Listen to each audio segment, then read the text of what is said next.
নমস্কার বন্ধুরা, আজ বানাবো ফ্রাইড রাইস। তার জন্য আমি প্রথমে চালগুলোকে ধুয়ে আধা ঘন্টা ভিজিয়ে রেখেছিলাম এবং অন্যদিকে একটি পাত্রে জল গরম করতে বসিয়ে দিয়ে ওর মধ্যে তেজপাতা, দারচিনি, এলাচ, লবঙ্গ, জায়ফল, জয়িত্রী দিয়ে এবং লবণ দিয়ে জলটা ফুটিয়ে নিয়ে ওর মধ্যে চালগুলো দিয়ে দিলাম।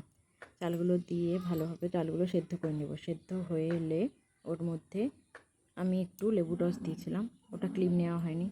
এরপরে ভাতগুলোকে ঝাড়িয়ে নেব, ঝাড়িয়ে একটি পাত্রে রেখে দেবো এবং ওই পাত্রের মধ্যে লবণ, চিনিটা পরিমাণ মতন দিয়ে ভালোভাবে মাখিয়ে নেব এবং ঘিও দিয়েছিলাম, ঘিটা দিয়ে ভালোভাবে মাখিয়ে এক সাইডে রেখে দেবো। এবং আমি ফ্রাইড রাইসের জন্য সবজি নিয়েছি গাজর এবং ক্যাপসিকাম, ওইগুলোকে ভালোভাবে কেটে ধুয়ে নিয়েছি। কড়াইতে তেল গরম করে গাজরটা দিয়ে ভালোভাবে গাজরটা ভেজে নেব।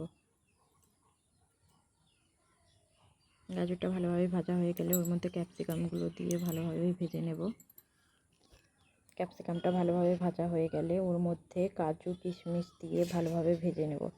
কাজু কিশমিশটা দিয়ে ভাজা হয়ে গেলে ফ্রাইড রাইসের মধ্যে দিয়ে ভালোভাবে মিশিয়ে নেব। মিশিয়ে নিলে তৈরি হয়ে যাবে আমাদের মেঘালয় স্টাইল ফ্রাইড রাইস।